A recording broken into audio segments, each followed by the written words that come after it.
As for the matrix clearly illustrates the strong, medium, natural, weak, and negative relations among functional spaces within the project.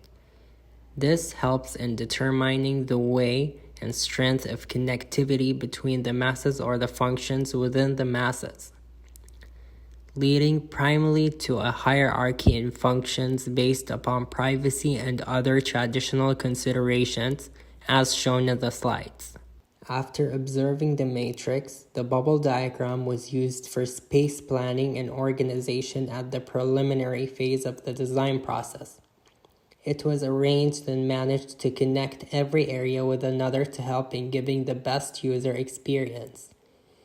It also shows the suggested activity, function, area, and occupancy. Now, in terms of our concept, we started looking for words that are related to sustainability, and we've decided to choose the verse from Quran, قُلْ جَاءَ الْحَقُّ وَمَا يَبْدُو الْبَاطِلُ وَمَا يُعِيدُ. Now, this verse gives us two words, starter and restarter, which refers to God. The reason we've chosen this verse is because it touches upon the fact that how the luxuriant consuming habits of humans on the earth have broken its regeneration cycle and its ability to stay durable and sustain life. Based upon this, we focused on human needs which are reflected upon the body, mind, and spirit. Those three are the main aspects and pillars of our project, which will later on have their effects on the form and the function. Now, in terms of their formal expression, the body resembles rigidity because of its physical aspect. Mind is semi-rigid because it's a combination of a physical and non-physical aspect. The spirit is not rigid, it's smooth and loose because it's undefined and intangible. Now, in terms of their functional expressions, we've related the main functional aspects of the project with the three main pillars to get a general idea of how we would go about designing the functions later on. For example, if we looked at education, it would touch upon the mind. If we looked at production, it would touch upon the body. If we looked at religion, it would touch upon the soul. In some other functions like commercial, it would touch upon mind and body, and so on. So if we focused on enhancing these three main aspects of human needs that are repeated through processes and behaviors on a daily basis, we can then get to call that pattern of life sustainable, and which will affect the environment around it. So in order to finalize our concept, we've used earlier analyzed data regarding form, function, sustainability, and meaning, and we've highlighted the main ideas and keywords. For example, if we talk about the form, we've considered continuity of creation and life cycles. And its architectural expression would be non-linearity, or combination between rigidity and smoothness, for example, a circle in a triangle. Another thing is the function. We've considered regeneration of circular economy. Its architectural expression would be, for example, integration of functions in a closed system, and so on. So this have helped us to finalize our concept, which is interconnected rigidity and smoothness among the form and the function to touch upon the life cycle of a community, making it sustainable and enduring through passive and technological means while sustaining the recreation idea. As for the sketches, we tried to convey our ideas and demonstrate functionality, visualize user flow, and illustrate anything that requires human interaction. It helped us in discovering potential issues and solutions early prior to starting the design and development stages. The International School of Debrecen was an inspirational and relatable project.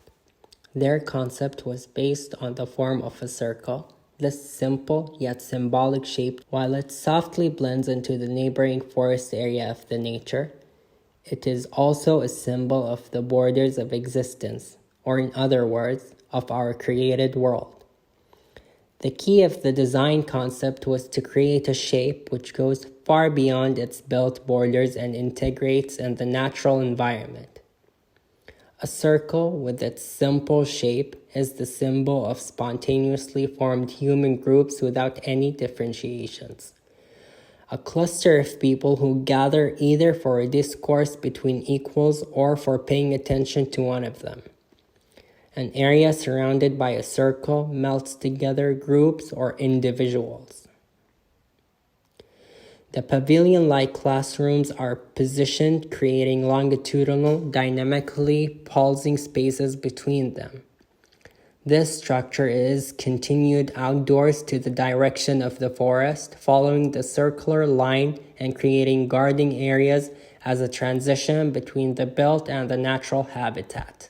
At the sketches, we've chosen Peter Eisenman's way of design since we had similar approach, which is the constructivism. So Peter Eisenman is an architect, an educator, and a theorist who is known for his fragmentary design and liberating forms and interest in semiotic architecture, which he explains the architectural meanings based on the grammar system of language.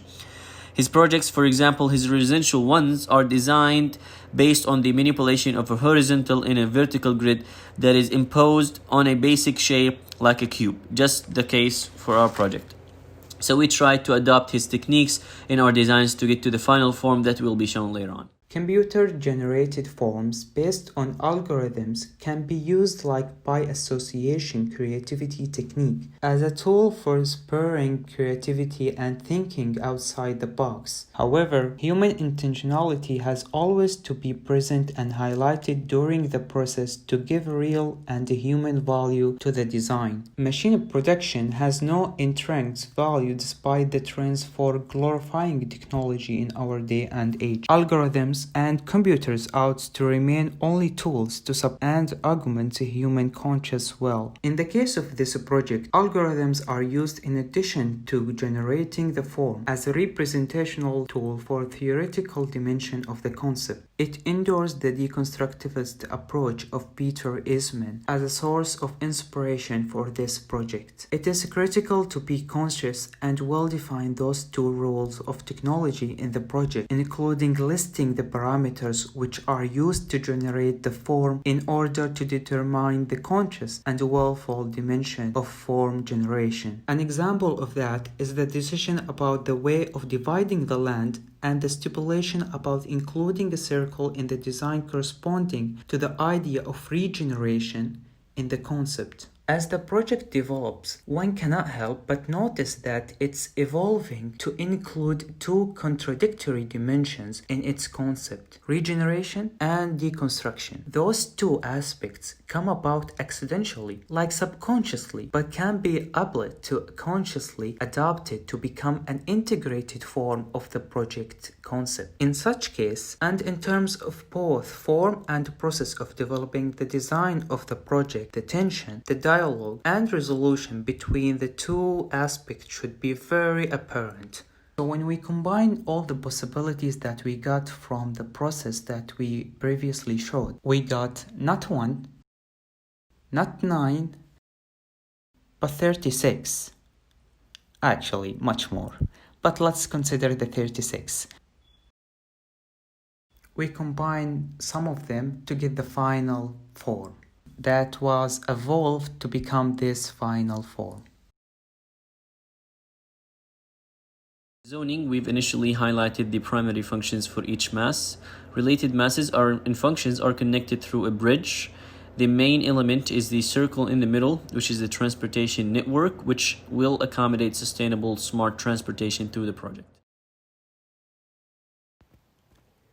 Thank you for listening. Take care and be safe.